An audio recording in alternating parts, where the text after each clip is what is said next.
brighten the corner where you are, where you are, where you are, where you are, where you are, where you are, where you are, where you are, where you are, where you are, where you are, where you are, where you are. Qaqambe khoneni apukhona, qaqambe khoneni apukhona, qaqambe khoneni apukhona, qaqambe khoneni apukhona, apukhona, apukhona, apukhona, apukhona, apukhona. Good afternoon and happy Sabbath to the viewers at home. So for today's afternoon program, we have a rather interesting program planned. In this bowl, there are some questions that have been asked by some of the younger teenagers, some from the church and some from outside. So each of the girls on the side are going to pick a question randomly and ask the women on this side to answer for them. But before we begin, I would like to ask that everybody on the panel introduces themselves and please tell us your roles as a woman. For example, I am Elita Mvunelo. I am a student, I am a daughter and a sister.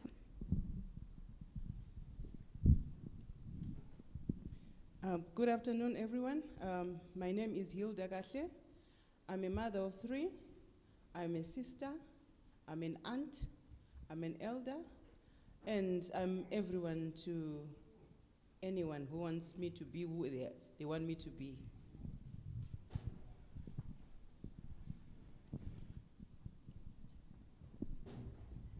Hi, everybody. My name is Khumole Mokau. Firstly, I'm a child of God. I am a mom.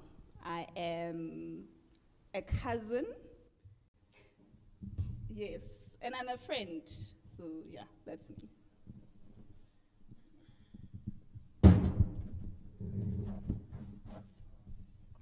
Good afternoon, everybody. My name is Patiswa Mekuto. I have different roles. I'm a mom, a grandmother, a sister, a wife, a daughter, and a friend, to name a few. Good afternoon, everyone. I am Lotile Ngosi Sibeko. I am a daughter, a sister, a cousin, an aunt, and a niece.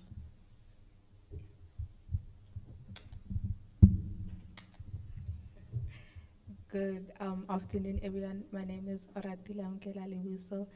I am a student, a daughter, a sister, a cousin, and a best friend.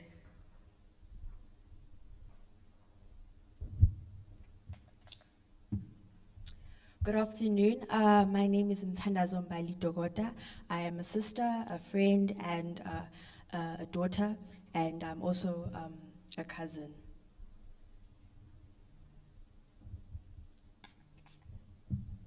Good afternoon, fellow viewers. I am Olagato Tutuloba. I am a sister, a daughter, a cousin, a grandchild, to name a few. I'm a student, and I am fun. Thank you. Lottie, may you please choose the first question?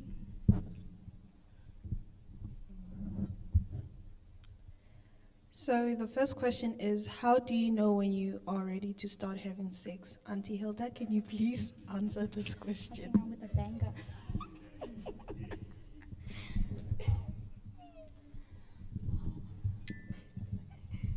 Please repeat the question.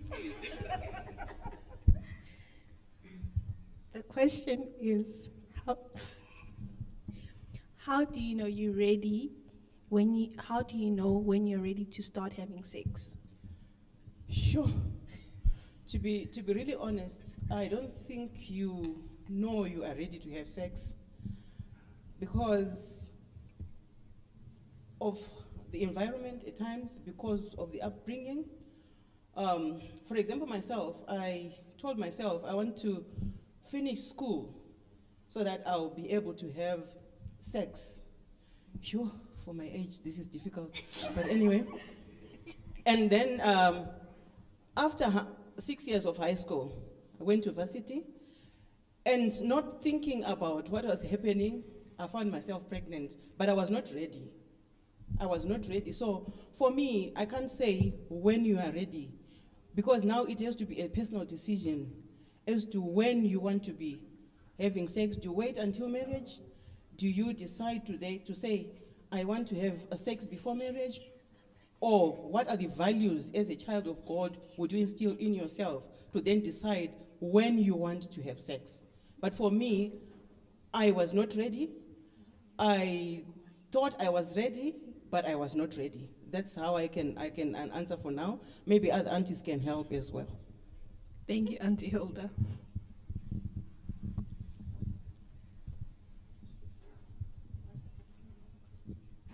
Are you moving to the next question? Yes. Okay. Oh, you want to answer? She wanted to answer. Okay. Wow, that had to be the first question, right? Well, it's different for different people, right? I think I'll talk about it from a biological point. When you reach a certain age, as a teen, you start having the feelings. And biologically, you are ready, right? Yes, it's natural to have those feelings. It's not wrong. However, I feel like there's a lot of influences that influence one's decision about when to have sex. It's either friends, it's either just a lot of things, media and all of that. For me, personally, when I was in love, as I thought, that's when I thought I was ready. However, it's also about being ready for the consequences that may come, good or bad. So yeah, it's a decision that you'll have to make. For me, it's about knowing your body, knowing your values, and making a decision based on that. I'd also like to add that you need to ask yourself, what does sex mean to you? Because to some people it might mean like the bonding of two spirits or souls and bodies, but to others it's just whatever. So then if it's significant to you, then you might want to wait until you're married with the person that you love so much. Or if not really, then some people would do it whenever the opportunity presents itself. If I can add just one last thing to Edith's point, and probably that is the reason why we are cautioned and we're advised to wait. It is the consequences and the emotional attachment and the psychological attachment that come with being involved with that person sexually. And so your values play a big role. Of course, as we're sitting here, we've made our own mistakes. And in hindsight, some of us feel I could have waited. When I thought I was ready, I wasn't ready. And you go back and you realize that the teachings that we receive are actually there to help us, to caution us that should you start this journey, these are the things that go with it. And as Elita is saying, what are the reasons behind it? Why do you want to have sex? You know, what do you want to achieve from that? Do you want, somebody will say, because I want to keep this person. Do you think you'll be able to keep them? If you do, what if they're not kept? Right? What are you then going to do? So those are the things that you need to ask yourself. And that is why at church as well, there are in teachings about these things. It is to help us to navigate through life. Yeah? Thank you. Yeah. The next question is, why does God expect us to wait until we're married before having sex? I think I kind of spoke to it, right? I think I kind of spoke to the example I just made, right?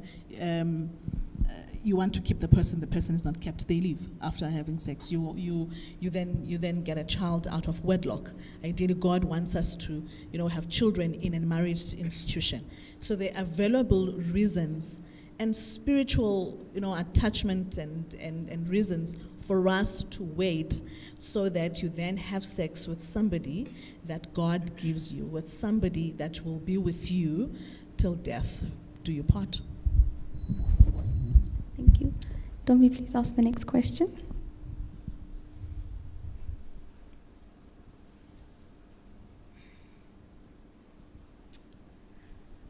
So the next question is, if girls think they have a mental disorder and can't tell their guardians, what's another solution?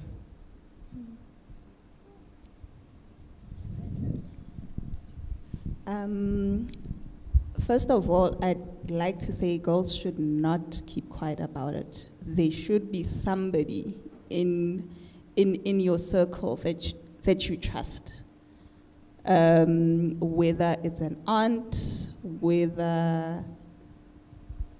but there should be somebody, even if it means calling a helpline, even if it means telling a friend, but do not keep quiet or even feel ashamed about it. Even if it means writing it down on a letter and slipping it in one of the moms in church, slipping it in their bags or something like that. But it's something that is extremely serious and needs to be, whichever girl is going through that, they need to be taken care of, they need to be counseled, and they need to be loved. It is nothing to be ashamed of. Also, I'd like to say that the best way to deal with anything is by educating yourself. So if you are concerned about something that's wrong with you or something, just ask teachers from school about it. You don't have to tell them that it's you. And also just do research about it and on ways to deal with it and stuff. And also adding that if you feel like you're not able to do any of those things, a helpline is your best option, because you don't know who you're talking to, and they're not going to go home and blab about, oh, there's this girl, she tried to hang herself, stuff like that. You're not alone.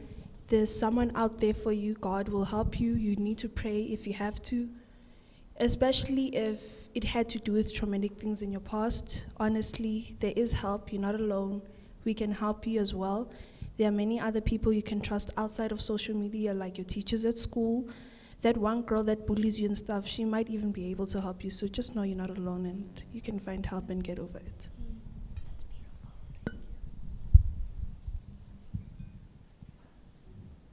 So the next question is, do you ever have moments where you regret parenthood, and was there ever a time when you did not like your kids? That's so good. Can I start as a new parent? I don't regret having children, maybe because I had children rather late, in my late 30s. I will be honest with you, I love my daughter.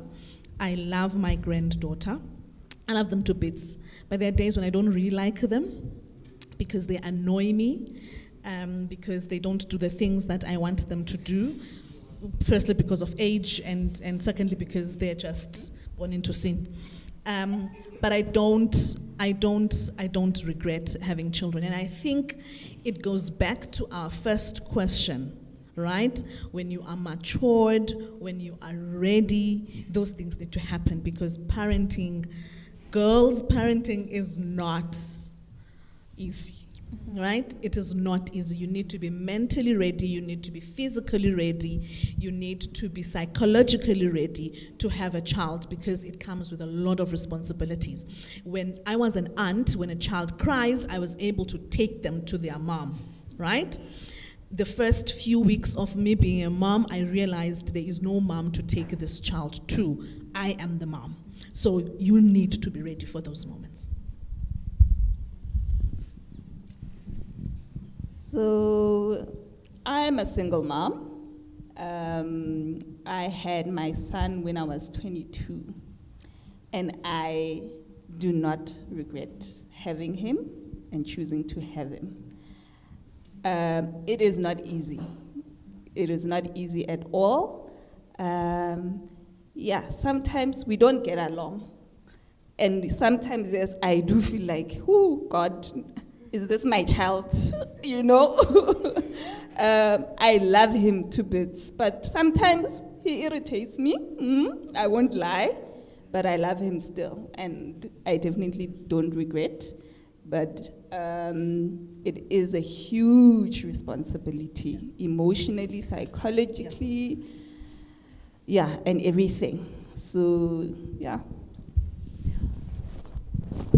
Okay, I don't regret having my children. I had my first child when I was 21. Like I said, I went to varsity first year, I became pregnant. I did not know how to navigate this motherhood, but I don't regret any minute my child was with me. I did not know how to do it. I left, I was not with my parents, I was alone with the father of the child, and it was two of us trying to know how to be parents. But I always tell her, you know what, I love you so much because you are my first degree. I love you so much, and we fight, we make up, but I'll never change anything for my kids. And my best friend is my son, as you can see. He's with me everywhere. I don't regret anything. When I go out with my friends, he calls, Mommy, where are you? Are you safe? So I don't regret. My middle child would always say, I'm the best child because I'm the middle child. So I have fun with my kids. We have moments to fight. We have moments to reminisce. We've got moments to cry. We've got moments to, but I don't regret ever having my kids. Although at times they get on our nerves, they get on my nerves, and I say, Lord, can these children just grow and leave me alone? But when they leave me alone, I know I'll cry because they are not there. I love my kids to bits, and I'll never change them for anything. I think that was a very important question because a lot of teenagers like us, we don't want to have kids, especially when we see how frustrating they can be for you guys. We're just like, we don't want that life. Anyways, next question. So the fifth question is there anything you would have liked to change about how you were raised or grew up?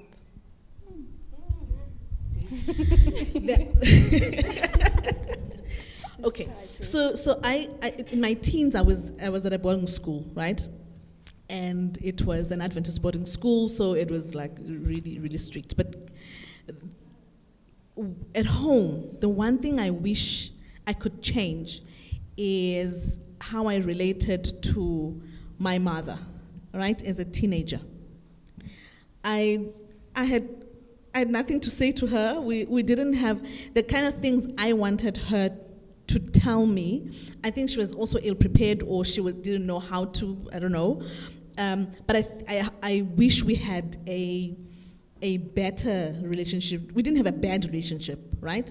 We just couldn't bond, you know those heart-to-heart kind of conversations? We didn't have those. So I got to have those with friends in boarding school. So the things I learned at boarding school through watching other girls, you know, in my room. But if there's one thing I could change, it's that. It's my relationship with my mother, to have that bond together, to speak my mind, right? And not to be afraid. For me, the only, I can change the fact that I could not, like Auntie Pat said, not having a conversation with your parents like what we're doing now, whereby now we are open enough to discuss, and that has affected the way I raise my girls, because I don't have, as I grew up in a conservative home, and I grew up in a conservative society, whereby some of these discussions, like the first question you asked me, you saw my reaction, it was taboo to talk about sex, to talk about relationships. So for me, when I made my mistakes as I was growing up, it was because there was no communication between me and my father. Even, yeah, of course, my father, my mom, and my aunts, because it was taboo. So if I could go back to my teens, I want to change that piece of era where we could not talk, we could not, because I then made mistakes along the way. Like, you learn from friends. Tina, we grew up before Google. So we would learn from friends who were our Google. And because of that, we made mistakes along the way. And now you guys, you should be grateful because there are these conversations. Maybe there are other parents like me who are conservative still, but we are trying to open up because now we are able to also answer questions no matter how difficult they are. You ask me a question, I cringe at times, but I have to answer. Maybe because I've learned to relate with all my class, the guide class here at church. It has helped me to open up because they say a lot of stuff. And it has helped me to understand them, not being that old mother who's conservative, who doesn't want to talk about so many things. So I think that's the only aspect of my life which I would change. Communication, because now it's difficult, my girls are grown. I have to learn now to open up, to talk about sex, to talk about relationships, to talk about a lot of stuff. So that's the only thing I have to change in the way I grew up. I would definitely emphasize on that area as well, in a sense that I wish our mothers could have told us their stories and never be afraid or feel ashamed, about their mistakes. And also, as a girl child, for me specifically, there were things that I was good at, which I feel they were sort of overlooked. It was like, what are you going to do with that in your future? I was a very good runner, but I feel like as a girl child, it's like, what are you going to do about that? So for me, like that conscious parenting, that as much as your child is your child, but they're an individual and you need to listen, So yes, definitely having these type of conversations is extremely important. And continual support to listen to what your child is struggling about. I think as parents, one needs to get worried when your child is not telling you that there's something wrong in their life, and you not judging or feeling, oh, what have you done now? But listening with empathy. So that's very important. I'm trying to be, I'm trying to do the best I can so that I'm not that mom who's not approachable. So I have a 22-year-old daughter, and sometimes I'll be like, so do you have a boyfriend? And she'll be like, hi, mama. I'm like, hi. Macy, let's talk. He's like, hi, mom, wait. Now I'm going to ask you, what must I do? Because I want to have a relationship. I want to be able to talk about everything with her. The only thing she wants to talk to me about is that Mama Lisejo has to go to school. What are we going to eat today? I don't want, I want to have a better conversation and relationship with her that she may be able to tell me. Of course, there's some serious stuff that she's able to tell me. But there are other stuff that I want her to tell me, and she's just refusing. She's like, no. I have an answer for that. I think the best thing is to tell her a story like from your past so that she can see that you're opening up and you're being more of a friend than a mother. I know the goal is not to be friends with your children, but... I'll tell you now, the one day we were driving together and something happened and I told her about a boyfriend I had. The way she laughed, she's like, Mama, do you have to tell me this? And I was opening up, right? And she was like, hi, Mama. And I could see that she doesn't want us to have this conversation. And I was opening up, But I'll keep trying. And then as you say, if you're saying it helps, that I open up and I be transparent about my experiences, maybe it will be better. Okay, so the next question is, what is the secret to happiness? That one hits hard. How does one answer that? Was one. Yes. For me, what I would say is stay in your lane, do you? Like, even if the next person thinks you're crazy, and I think look, in teenagehood, it's really tough because of the way others would respond, or, you know. But you are different, you think differently. Don't compare yourself. That's another thing. And part of doing you is keeping to your own goals and focusing on that, because not everything, having everything and all of everything, thinking that it's going to make you happy. To a certain extent, yes. A pair of new shoes, I mean, let's be real. It will definitely make me happy, you know, let's be real. But only for a little while, right? So do you develop yourself, and don't compare yourself. Do not compare yourself. And do not allow others to compare you. Stand up against that. Can I add? Love the Lord your God with all your heart. Love the Lord your God with all your heart. He must come first in your life. And love yourself. Love yourself. We are fearfully and wonderfully made. And I'm not just saying this because it's in scripture. It is true. We are fearfully and wonderfully made. I, Patiswa, am fearfully and wonderfully made. And it goes to Homo's point that then I do not have to compare myself. God created me in his own image. And if you love yourself, you are able to love others. The Bible says, love the Lord your God with all your heart and soul and mind, and your neighbor as yourself. You can't love somebody if you don't love yourself. And you can't be happy with other people if you're not happy with yourself. There's a cliche, it's always, said everywhere, that you are with yourself the rest of your life. You might as well get along with yourself. When everybody has left, you remain with yourself. And if there are certain things you don't like about yourself, change those things. Change those things you don't like about yourself. But in changing those things, be kind to yourself. Maybe to add on to what Auntie Patty said, she said you should, if you don't like anything about yourself, change yourself.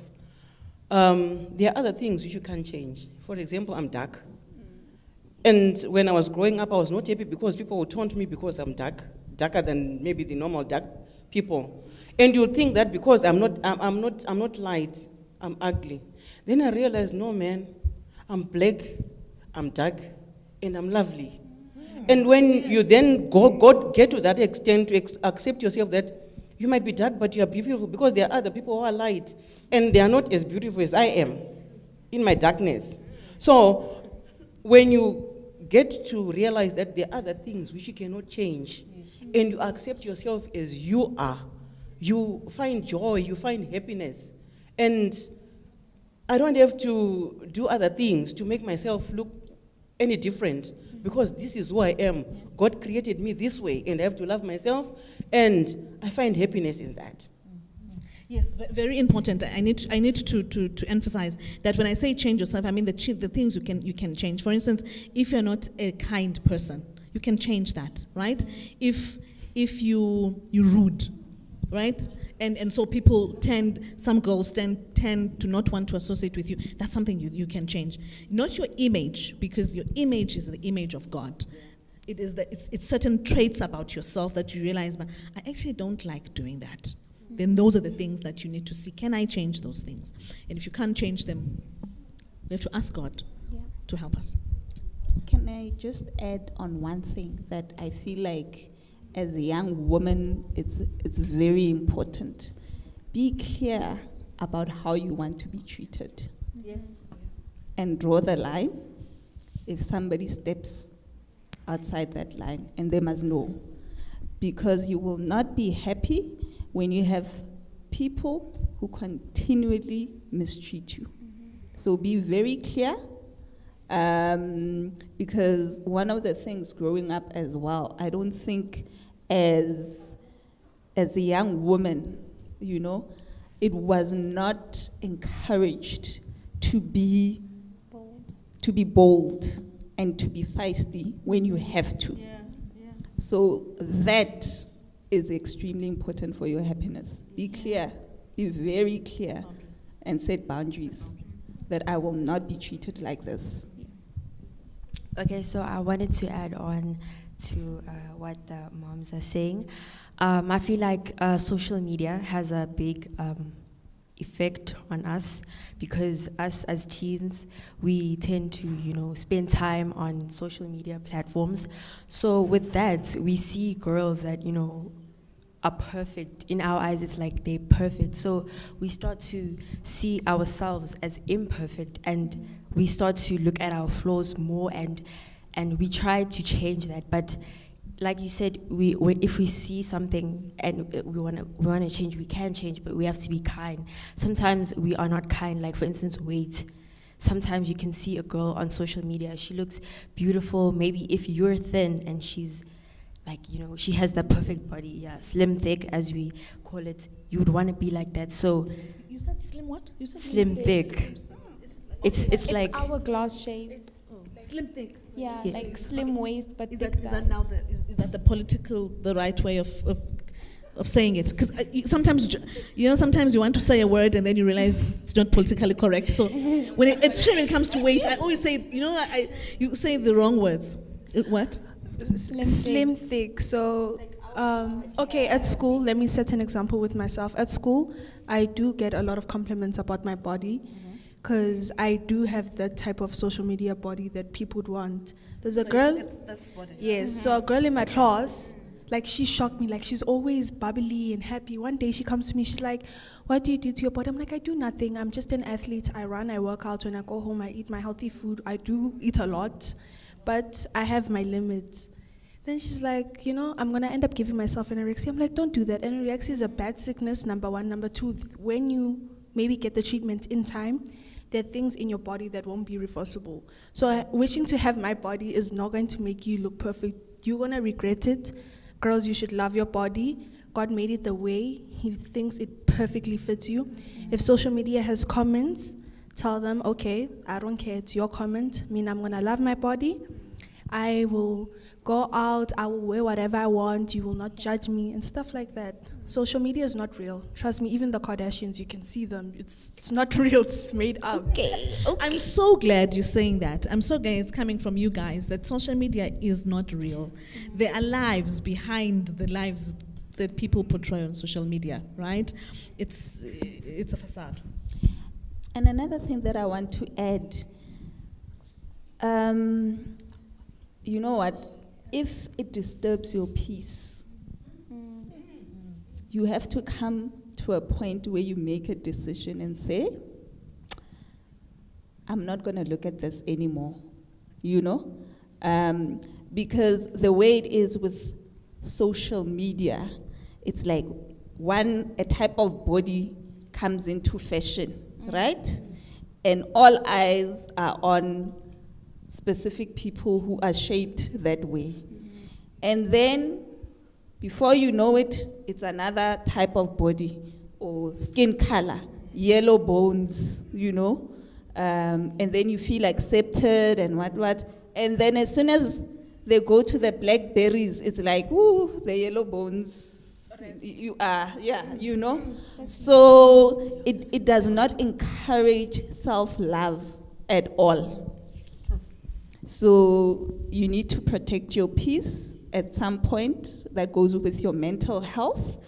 Or rather, you just open a page where you celebrate realness. Whether everybody follows you or what, that's none of your business. But you are celebrating yourself. So it's very important. Also, as bad as social media can be with the influencers and stuff, I'd also like to say that as human beings in this world, it's our duty to make others also feel good. So if you like something that somebody's wearing, tell them. And if you have nothing nice to say, then just don't say anything. There's no need at all. I'd like to add the matter of hair description and like the gossips and the dislikes of her. Yes. Some people have silk smooth hair, they have rough afros and those curly hair. None of it matters. You be you. As long as she like the way you are, your creed. And if I remember, there are filters on Instagram that makes everything extra perfect. Woo. It's a hard life, though, if you think about it, to be that perfect all the time. So next question is, in your teenage years, these are two questions actually. In your teenage years, did you have guy friends? And I think, it said, why is it a problem? But I think they wanted to say, since us girls, I think moms have a problem with us having guy friends. Yeah. So it's the question of, do you have guy friends? And why is it a problem when your daughter has guy friends? Can I just add on to that? I won't say that all moms have a problem with their daughters having guy friends. Some moms think it's actually cool that they have a guy friend that can protect them. Let's say you're going out, you are very vulnerable, especially here in South Africa, you're seen as a just moving zombie, nobody cares. You'll be on the news maybe 3 weeks after you've passed and no investigation is going on. So me personally, I think having a guy friend is not bad, but there are those guy friends that will want to have certain actions with you. Thank you. With you, maybe they would want to go to bed with you when you're not comfortable with it and stuff like that. My guy friends, I have a specific group, they skaters, and they live in Soweto. So I went out one day and I went skating and I fell off the skateboard and I busted my lip it split open. And my grandmother hadn't noticed until the third day I was going out, and she has an issue with my guy friends because she'd be like, "Lono lala no lona, lono tanda lona, na lona yambona lo, anyim tandi, ona wa mutseba ongwanyana umubi fela mulatile, mutlogele." In my mind, then I'm like, but they're just my friends. Even my parents, my mom, I don't mind introducing my friends to my parents, but all I want them to know is that I can protect myself. And I'm able to see when the guy has bad intentions, and I'll cut them off before anything bad happens to me. And if you think you are vulnerable, ladies, there's pepper spray. You can carry. Pepper spray is number one. You can carry pepper spray and a pocket knife, but then don't go ahead and stab them. Don't go stab them. Just use it to intimidate them. I will use it on you, I'm not scared. And this is the sad part about reality. Ladies actually go to jail for self-defending. I don't understand that concept. Would you like it if I was raped? Then I killed the guy who raped me. He tried killing me, but he ended up dying. Then you're like, no, but you are found guilty of this and that and that. But don't go to that point where you wind up in jail. Just use it to intimidate them. And yeah, that's it. Because having guy friends is not a bad thing. Me having girlfriends is very complicated. They talk about you behind your back. They body shame you and judge you. But guys just talk about random things. They be like, "Joe, did you watch that car? Yes, it was fast, man. What you want?" Yeah. That's the thing I like about boys. Boys are hilarious, man. They're funny. My father can be an example. My father's hilarious, but there are days where he's like, "Zit." Yeah. But other than that, having guy friends, in my opinion, is not a bad idea. You should be open-minded about what you want to do and other things. Sorry, I'd like to say something on what Lwati said about how having girlfriends, they're always gossiping about you. There's this stereotype that women don't like women, which, yeah, it's very false. So if you find yourself with a female friend who is gossiping about you, then she's not your friend. You can't say that this one girl is gossiping about me, so all girls are gonna gossip about me. You need to just find the people who are going to be your friends, who have your best interest at heart. Not every girl hates you or whatever. Yes, okay, you see, that's my class. That's why I'm saying they've opened up my horizon in a lot of stuff. I had guy friends during my teens. Those were my best friends. And funny enough, they're still my best friends even up to now. We still chat. We have a group for old students from school. What we talk about is soccer. Arsenal, we laugh at each other. They laugh at me about Liverpool. They laugh at me about whatever. But as a parent, you are not sure, because what I've gone through what I've seen with other guys even growing up, I don't want my kids to go through with the guys. So there is an advantage and a disadvantage. Because I've also gone through life. Even the Bible says, the older ones have gone through life, they know what life is all about. Even if you've got your friends, you have introduced them, but ugogo knows that guy is not good. Because gogos know. So at times, it's good to have guy friends, but at times it's also like parents want to protect you. Maybe we're overprotective, but we want to protect you. Because I've gone through life, I've seen what guys can do to girls. So it's a 50-50 type of situation, whereby as a parent, I want to protect my daughter. Yes. But as a mother, I also want her to be free to have a friend. So it's a 50-50. I don't have all the answers, but I'm saying, at times listen to your parents because they are older and wiser. Just to add on, I was a tomboy growing up. So, believe it or not. So, for me, it was just the innocence in it, you know? But as you grow up, then you'll have a guy friend falling in love with you and you are not there type of thing, you know? So it's about boundaries, knowing where things should start and end.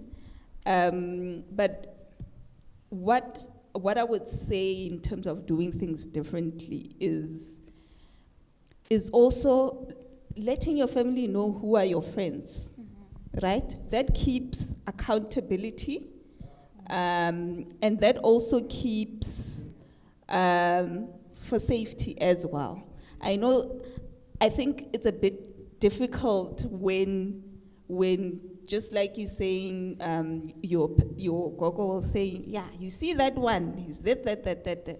Obviously, you'll come to the defense of your friend because you know them better. And it's never been an effective approach for parents, even for me. It's like, that's the more you want to be with that friend, you know, because you've experienced that person better. But the important thing is safety. Let people know, your family, who's your friend, okay? Because at the end of the day, people are not exposed to the same thing.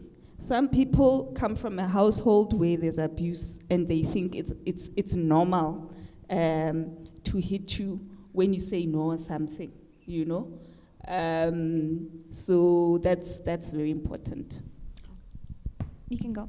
Okay, so I'd like to add on this question because I feel like this question is meant for me because personally, I have a lot of, okay, not a lot, but I have a number of guy friends.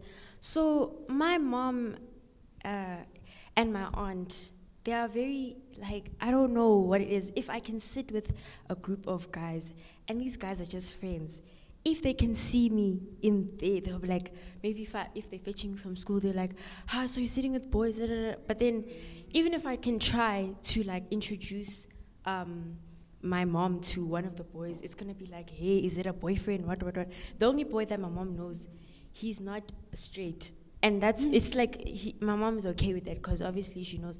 But I'm so scared to even tell her that, this is my friend, he's a boy, because I know my mom. And I don't know how to tell her that. Like, I think some moms, they think that we don't know anything. We don't know how boys can act. We do know that they can, you know, want to do certain things with you. And we are able to control that. But some moms, they don't see that. And I understand that you want to protect us. But sometimes like, we just need to experience. Yeah, we just need to experience. Like, we can't only have girlfriends, also have to have guy friends. Be neutral. My point is kind of like hers. Basically, as parents, you can't block off all the males that are going to enter your girl child's life, because when she's older, she would have needed that knowledge of how little boys can be, because the older you get, the more intense and problematic things can be. So it's important that at a younger age that they can see it for themselves, so that when they're older, they're able to be more aware and see that this person might not have the best interest, or this is their goal out of this friendship that we have. So it's important that they have them so that they can learn for when they're older, when things get more intense. Yeah, true. I agree with you, Edita. Ellen White used to speak about secular friends. And I think it's right, you know. As girls, you need to have a balance. Have girlfriends and have boyfriends. By that I mean friends that are guys, right? Yes. For the purpose of this discussion, right? And I remember when I was growing up, I had a lot of boyfriends, right? And they used to come to our house, and in fact, our dad insisted that they must come in. So if a guy wants to speak to you and a guy is your friend, then he must come in. He asks, so who are you? And he will say, my name is so-and-so. Where do you come from? Who are your parents? So that if I leave the house with that so-and-so, then my dad knows where to look for me, right? I think it's important to have that open conversation with the parents, right? Don't give up on us. Don't give up on us. Keep opening up the discussion. Keep, Mtanazo, to your point, keep talking to your mom about it and say, Mama, can I bring him? And you will just look at him and you will have a conversation with him.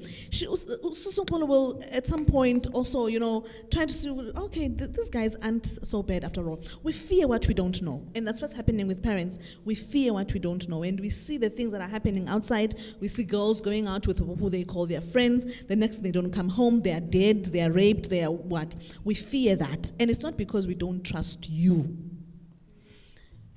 We don't necessarily, it's not that we don't trust you, because as a parent, it's my responsibility to raise you, to teach you, and to trust that you have grasped that. But I don't know what he has been taught. I don't know where he comes from. I don't know what happens in his home, right? The best I can do is to teach you as my daughter and trust God to take care of you. So don't give up on us. Keep raising these discussions about having friends who are guys. Introduce them. The last thing we need is for you to have friends we do not know, and then something happens and we don't even know where we are going to start. Yeah. I have a question before it gets out of my mind. I don't know if it's here in the bowl, but just in case we don't finish. Some parents have a problem with us having friends that are in the LGBTQIA+ community. Yeah, so I just wanted to ask, why is it a problem? I think, that's wrong, Joe. I think maybe, example, let's say your friend is gay. Some boys will go to the extreme to pretend that they're gay, so your parents don't be like, well, now you can't hang out with this one because his attitude is like this and stuff. I think maybe that's why some parents are like, okay, your friend can be lesbian, your friend can be pansexual, and to name all the other sexualities there. But honestly, if your parent has a problem with it, I suggest going onto YouTube and find like a proper video they would understand, and let them watch that, and then it could like kind of change their mindsets about them considering you to have friends that are different sexualities, because there's nothing wrong. I have many friends that are part of that community, and I'm proud to support them and be with them. And you yourself shouldn't be like judging picky, and don't say some homophobic slur like, if your friend is lesbian and like she hugs you for long and doesn't let go, please don't say like, yeah, lesbian, I don't feel this thing with you. Don't do that. You're gonna make her feel unwanted and stuff. Parents, I've been like in a huge argument with my grandmother one day because I was this close to like losing my mind. But I ended up calling my parents. My dad is like, Lwati, it's Soweto today. Many girls go missing in that place, and it's very small, and not everyone is found. So if my grandmother tells me not to go out, I won't go out, but I will end up going out and tell her, okay, I'm going out with this and this and this. If she tells me that my friends are no good, I will try to help her understand why they are good for me. If you don't trust them, it's okay. I respect your opinion. But in the end, one day you're going to have to learn to love my friends, whether you like it or not, respectfully. And if you think that my friends are really a bad influence and I'm starting to see that, then I will come to you and ask you for advice to how to tell them, okay, when you're bad for me, I can't be friends with you, my parents were right. And it sucks for us teens when your parents are right, because then you're there in your room, you're like, you know, like it sucks when your parents are right. Then you're thinking in your head, you're like, yeah, they were right. Just don't tell them. Just don't tell them that they were right. They'll figure it out. Other than that, yeah, it's fine. We can move on to the next question. Oh wait, I have to answer that. I think the reason that our parents or grandparents don't want us to have friends who are part of the LGBTQI plus community is because they are uneducated. Some people actually think like it can spread. Or Or they will influence you. Yeah. Right? We fear what we don't know. We fear what we don't know. You're worried about the influence, right? Because you don't know what they talk about. You don't know how they're socialized. And that's the fear. And when we are right, you don't have to say, Mom, you were right, but kind of hint that I was right. I'll appreciate that. I love how it's I now, and it's I. What I'm trying to say is that let's have that kind of an engagement where both of us are able to say, you know what, I hear what you are saying. I see what you're saying, because it also builds the bond of trust between the two of us. You don't have to say, okay, I was wrong, you were right. But you can just say, you know what, I see what you were talking about. I understand what you meant, type thing. Yeah? Yeah. Some parents are closed-minded, like you'll be trying to explain, and you will come about it, and you won't be shouting, you'll be like educating or something, and they're like, no, I don't want to hear it, no, and then it becomes very hard for you to actually explain it, and it becomes very hard to have a conversation or even to trust the parents. So yeah. I think I empathize with you ladies fully, and I'm actually at a place where, I'm reflecting on my teen years when I experienced this, and for me, it was more about my parents don't trust me. Do they know me as their child? And what I've noticed is, whatever it is, parents are coming from a good place, but sometimes it's about also being present and getting to understand your child and trusting your child and knowing your child, and reasoning together. I feel like there's a lot of do and don't, but not communicating why and reasoning together as to what are the costs of this, etc., and consequences and stuff. So I totally stand by you in that regard, in terms of us parents improving in that area and getting to know our friends, but also you guys also being open enough to hear where your parents are coming from in terms of what they'd be concerned about during those conversations, whether your safety, or influence is real. I'm not saying LGBT communities are wrong or anything, but influence, the people you hang around with, they influence you, and those things are real. But at the end, for me, it's about knowing your child and having a relationship with your child and reasoning together. So I just want to say that Antuhumu is so right about explaining why things need to be done and not done, because your child is more likely to listen to you once you explain, because then they would understand why it's bad or why it's good. So just explain. They're not asking that out of disrespect or in a way to defy you. They just want to know so that they have a warning instead of just saying, no, don't walk there. Why? Don't walk there because it's a dark alley and there are a lot of weird people there. And I'm going to be very honest with you. Some of us, parents and even the older generation, also don't know why. Right? We also don't know why, and that's why sometimes we find that then we can't have an engagement. It is a do and don't, because I don't want you to get to the part of, but why? right? So and that is why we need to change this narrative. We need to start having these conversations. You know, we will get there eventually, right? Let's give each other time and an opportunity to open up to each other. And maybe when you explain things to me, I'll be like, oh, and I realize that actually there was no harm in that. It's just that I was misinformed. And also, in other instances, you also find that actually my mom was right. This is dangerous.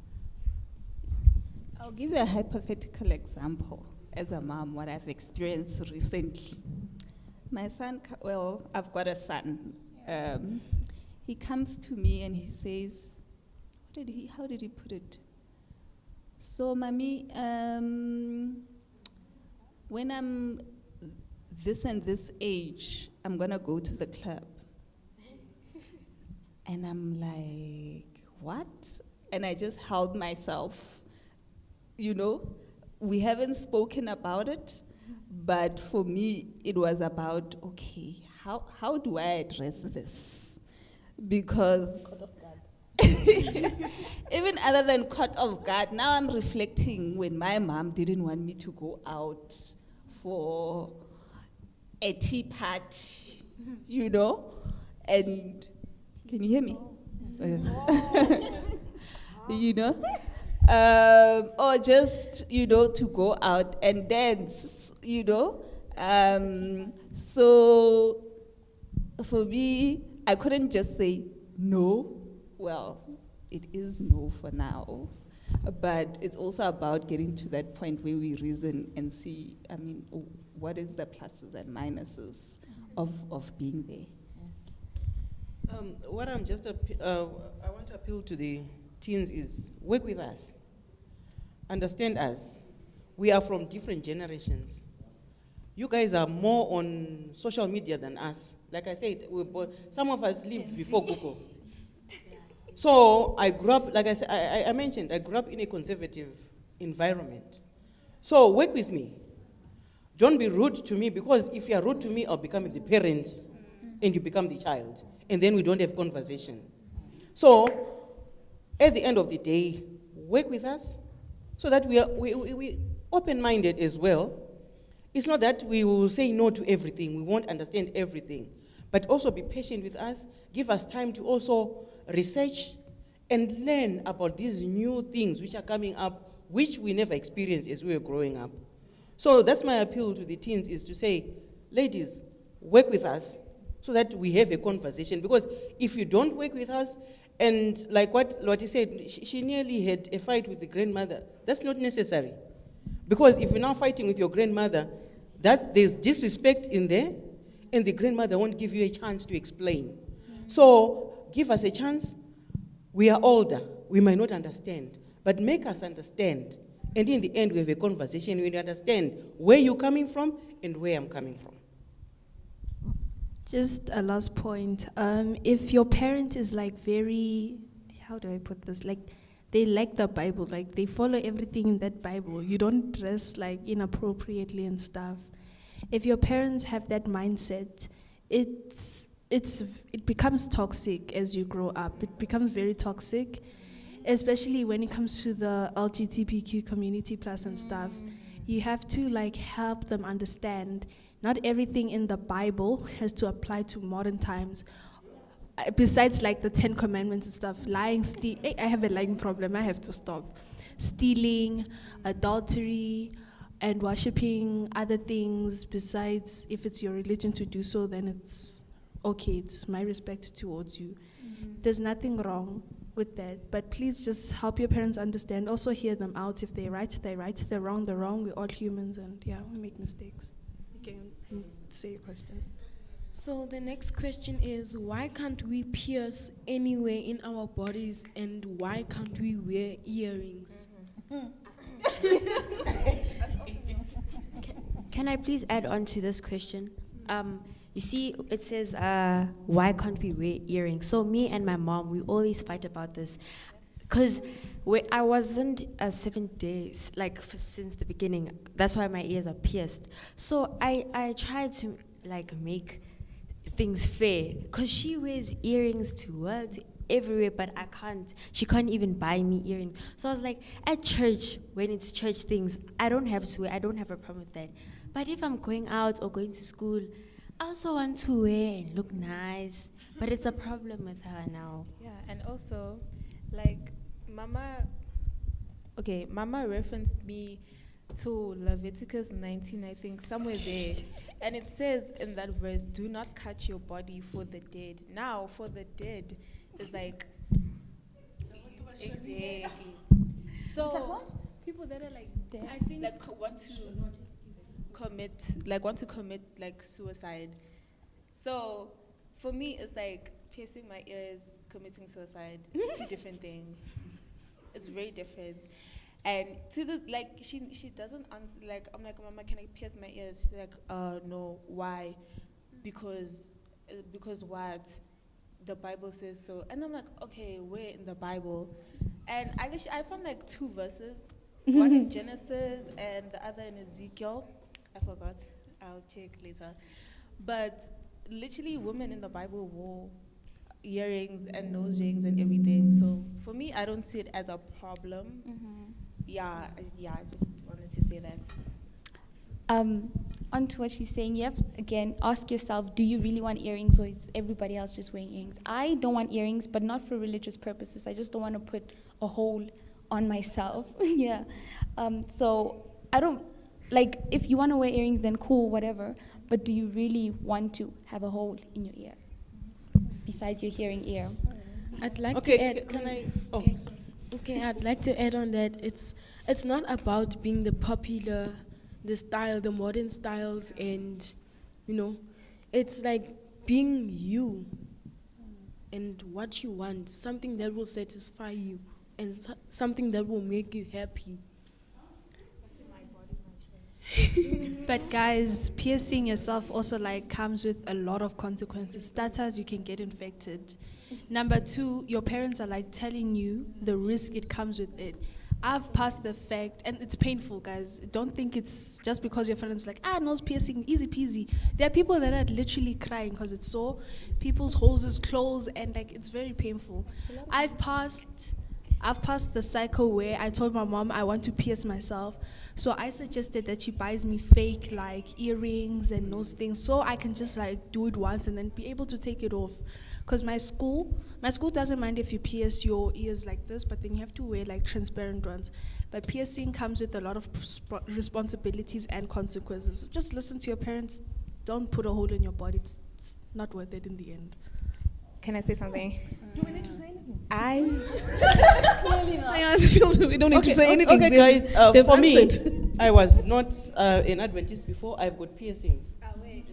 But I stopped wearing earrings, not because there was any biblical evidence they gave me, because I asked a lot of questions. Where is it written in the Bible? But for me, it was like any organization have got their code of conduct. I want to use that word. Code of conduct. Like in your school, you've got your code of conduct. When you go to certain types of job, they've got their dress code and whatever. So for me, it was just like, okay, it's a dress code for Adventists. When I was told that we have to be different from the world, but now we're no longer different because everyone is just almost like the same. But for me, I'm just saying, when you enter into an organization, there is a dress code, there is a code of conduct which one needs to abide to, whether we follow it or we don't. But now you're saying your body as a teen is your body, which is correct, but am I the one now buying the earrings for your body, which you say is your body? Okay, so Auntie, I came prepared for this question because starting with the fact of infections, it all depends where you get your ears pierced. It depends, like when you're getting your ears pierced, they have to sanitize the things, they have to do lots of things before they put the thing in your ear, number 1. Number 2, what was the other one? It's painful. It's painful when you grow up because already like there's fat coming up, something like that. Yeah. And that's why some people some people get their children's ears pierced when they're a baby, but for me, I will never do that because I want my child to grow with I want to pierce my ears now because I want to, not because like I pierced her ears or his ears or whoever their ears for them. So yeah, just want to say that. To your point, right, my ears were pierced by my grandmother. We went to visit with my sister. So my grandmother is not Adventist. So my sister and I went to visit. I was about 9 years old. Yeah, thereabout. She pierced us. We stayed with her for about a week and we went back home. Obviously, my mother freaked out, like she lost her mind. Will you believe me when I tell you I have never worn earrings since, but my holes haven't closed? So somebody made a decision for me, a permanent decision, right, that I cannot reverse. Even if I make that decision myself, right, there'll be a day when I don't want that decision. I can't undo it.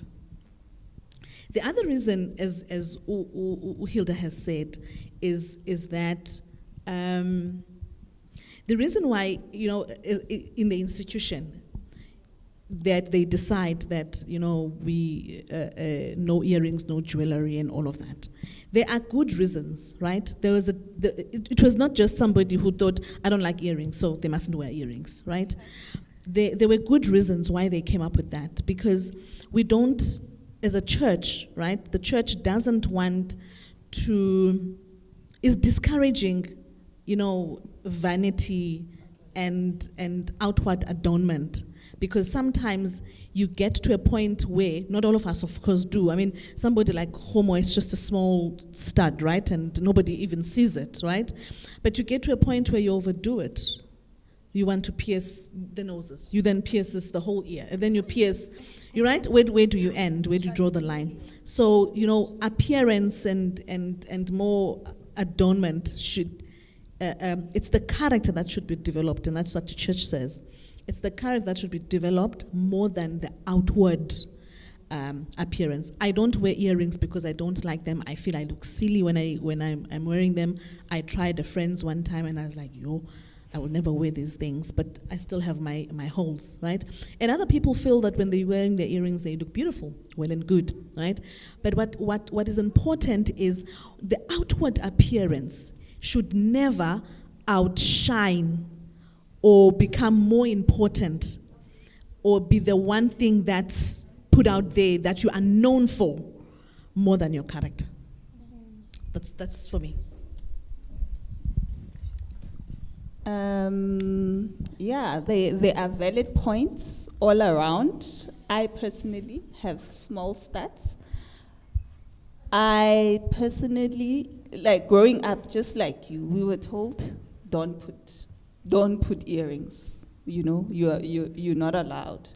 And yes, the outward adornment was discouraged in a sense that our characters had to develop. Oops, sorry guys. In a sense that our characters, we needed to focus on our characters, right? But as an adult, when I grew up, I felt that it's not a bad decision for me, taking into account the consequences that you alluded to, that there should be safety processes that are in place.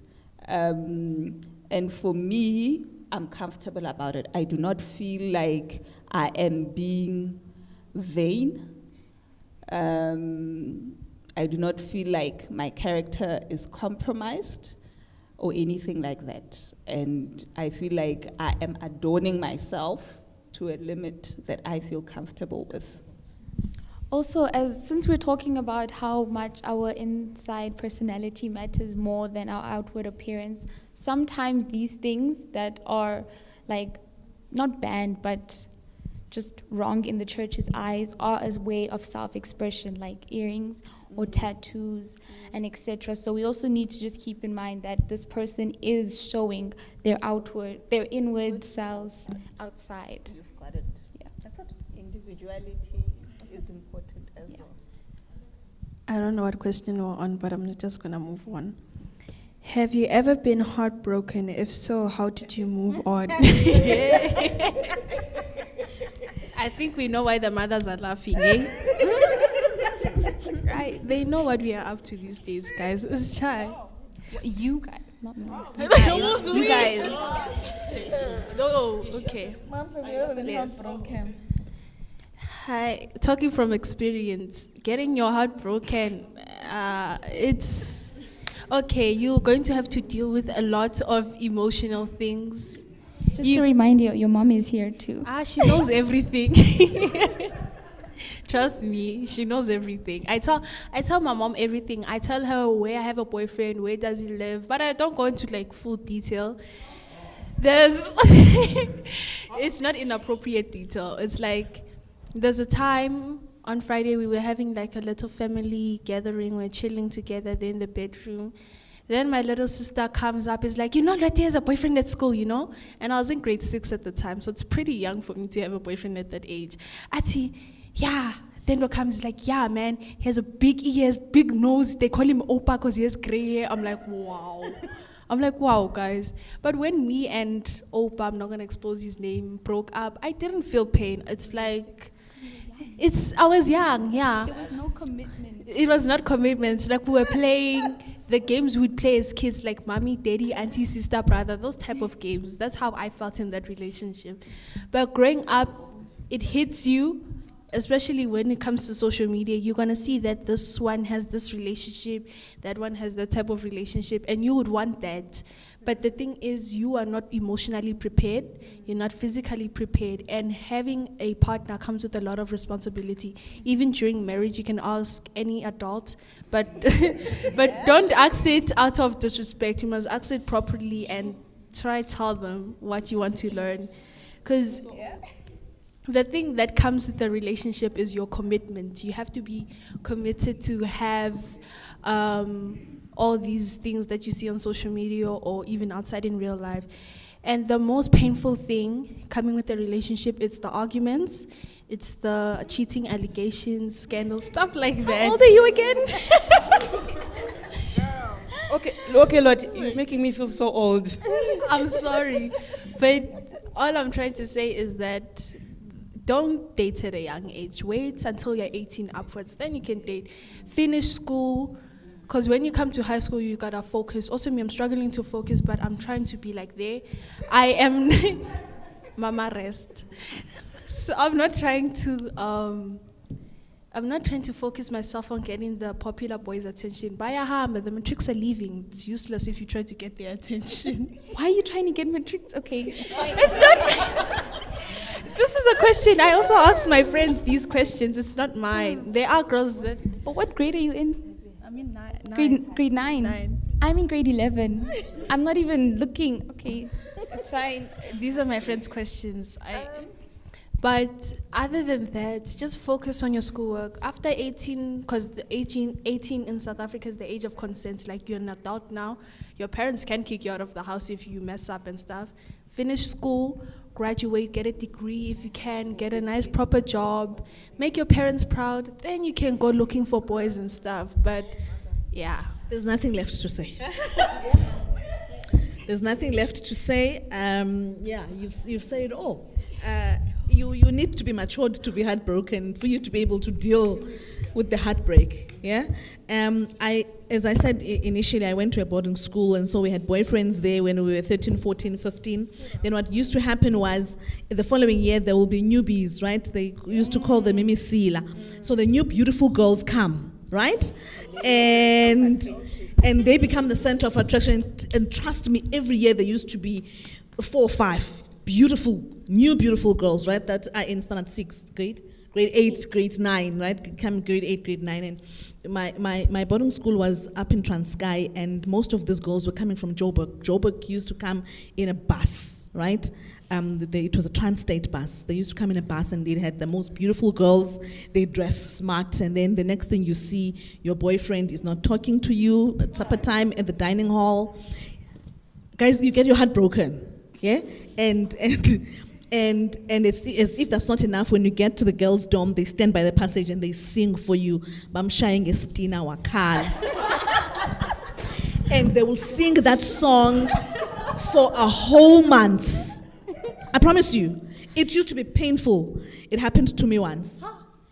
That thing used to be painful. They sing for you, they stand. So our dormitory was one long thingy. It had 12 rooms, so each room on each side. So it had one passage. Then you can imagine 120 girls standing outside in the passage and singing. Bamshaya ngestina wakhala, wafisa ukuzhenga. A jungle. Now there was a jungle behind the girls' dormitory. Right? Yes, it was like serious like jungle, right? And that was the song. You would feel it. You would feel it, you would, stay in your room, you would sleep on your bed and be like, yeah, I know it has happened. And everybody, I mean, the school is small, right? And everybody would see it, everybody would notice your boyfriend is now walking with the newbie. And he's not even looking at your direction. Right? Batlo herda. It's not a new thing. So when we say batlo herda, we're not being faddy, or we're not denying you the nice things. We know it can be painful. Let's move on. Okay, the next question is, do you have a period horror story? Ooh, interesting. Period horror story. Period horror story. Yeah, I do. I started my period at 11. I started my period at 11. My two sisters started when they were 10, and my other sister when she was 9. Oh, childhood ended so exactly, childhood. You feel like a childhood ended so quickly, right? I so that whole year I just passed the standard 4, so grade 6. So I just passed standard 4, and that December when I started my period. And I would not have told my mom if she had not seen. Apparently she noticed somehow, and I was sitting in the toilet contemplating, what am I going to do, how am I going to, because we'd never spoken about it before. And as the eldest child, I've never seen anybody in their period at home. I don't remember ever seeing a pad at home, and we never had the discussion with my mom. So I just heard her there's a window behind, there was a window behind me, and she said, I saw you. I cried. I don't know why I cried. And then she came in the toilet, we spoke, and obviously it was back then, she then started talking about boys. Right? I wish, in hindsight, she had talked about the menstrual hygiene and less about the boys, right? Because then I became ashamed, and I don't blame her for that, I don't at all. Then I became ashamed. So I was the youngest in my class, and I'd never seen anyone, when I was now doing standard 5, I have never seen anyone carrying a sanitary towel. So that whole year it became my secret. I never told a single person in my school. What saved me was when I went to boarding school doing grade 8. Then I saw other girls. Then it became a thing. It became a thing, right? Everybody is in their period. But also I was among the youngest who had already started their period. So for me it was a horror because I couldn't tell anyone. I had the heavy ones, right? I would mess my shirt. Because I didn't know anything, right? I would mess my shirt, I would mess my stuff. I would have to, walking back home was just a struggle because I know I've messed, and then I get home, I have to wash before my sisters see me.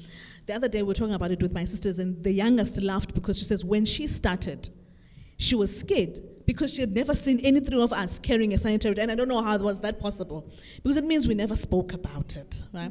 So yeah, that was my horror story.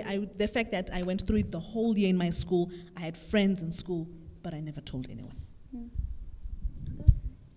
Yeah, I could allude to the same sort of experience. So for me, like, I didn't see them coming, and then they just came, and I was like, no ways. I knew about them, but there was no conversation around them. And being ill-prepared is the worst thing ever. Look, I think all our parents were doing the best that they can, right? So we are drawing experiences from what we feel could have made things better, and just how we felt about it. So for me, fine, they came. I didn't say anything, right? And I used toilet paper, thinking, So one of the other things was like, I thought at night they sleep. They don't come at night. At night they sleep as well because everybody's sleeping, which was wrong. So that goes to, being ill prepared as well. And also the conversations around, it's the boys conversation that you must never, ever, ever play with boys. Never, ever, ever. So for me, it was just the attitude surrounding a woman's, coming of age and her body, which was, for me, it's something to be celebrated, because it will happen, not shamed or hidden or, And one of the other things, so I had it came when I was at my paternal grandmother, and I think she took me home to where I lived with my mom and my maternal grandmother, and she told them. Then my maternal grandmother was like, "Congratulations, I heard you are now a woman." And I'm like, "What? Congratulations." And it was really coming, from a good place from her, but for me, they weren't painful or anything, but it's when you don't see something coming and you're not well prepared, it can be sort of a traumatic experience, if I may say. Mm-hmm. So preparation and talking about our bodies is extremely important. Yeah, I don't think I've had a horror story because when I had mine for the first time, I already knew. I had spoken about it with my mom. I had learned about it from school and stuff like that. So again, for the third time today, just educate yourself about things. Also, I don't think in the near future I would have a horror story either because I know that some of these things are normal. Like it's so normal to wake up to a bloody bed. It's so normal to be scared that you've stained your school pants or whatever because it's not your fault. And I'd also like to add that when we educate your guys as girls, that you also educate your boys. Because you can't keep it a secret that this is what happens. It happens. It has to happen, And also, just tell them so that they know. Because for my little brother, I can tell him that I have a sore back, and he'll be like, "Okay, your period's coming," because I speak about it and make it a normal thing. Yeah. You're reminding me of something when I was, a lot of stuff happened at boarding school. The boys were so ignorant. They were so stupid. They were so foolish. Honestly, they were so foolish because tell you what they used to do. They bought a packet of sanitary towels, right? And then they would smear tomato sauce on it, right? And then they will stand in like a guard of honor. And then a girl will walk by, and one of them, and then they will fold it, right? And then they will throw it.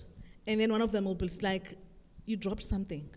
Can you imagine as a girl, if really you're on your period that day, right? Like, boys were very foolish. And because they were not taught, and Ilita, you are spot on, we need to educate the boys as well. So can this be the last point because we don't have any more time left? Okay.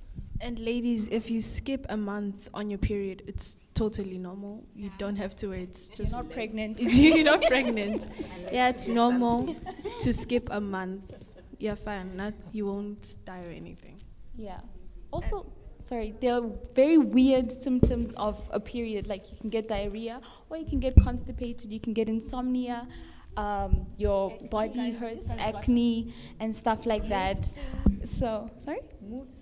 Mood swings. Also, to all the guys, just because somebody's on her period, just because a girl's on her period does not validate you to be like, "Oh, no, she's mood swings," when she says something, because that's invalidating her feelings and stuff. Yes, even if she is. And also, why does it matter?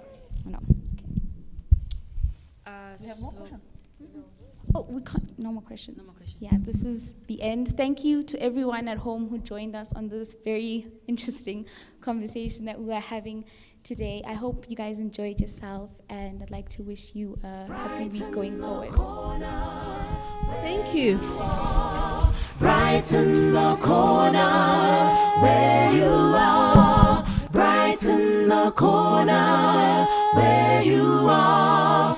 Brighten the corner where you are. Where you are, where you are, where you are, where you are, where you are, where you are, where you are, where you are, where you are, where you are, where you are, where you are. Qakambe koneni apukona, qakambe koneni apukona, qakambe koneni apukona, qakambe koneni apukona, apukona, apukona, apukona, apukona, apukona, apukona, apukona, apukona, apukona, apukona, apukona, apukona.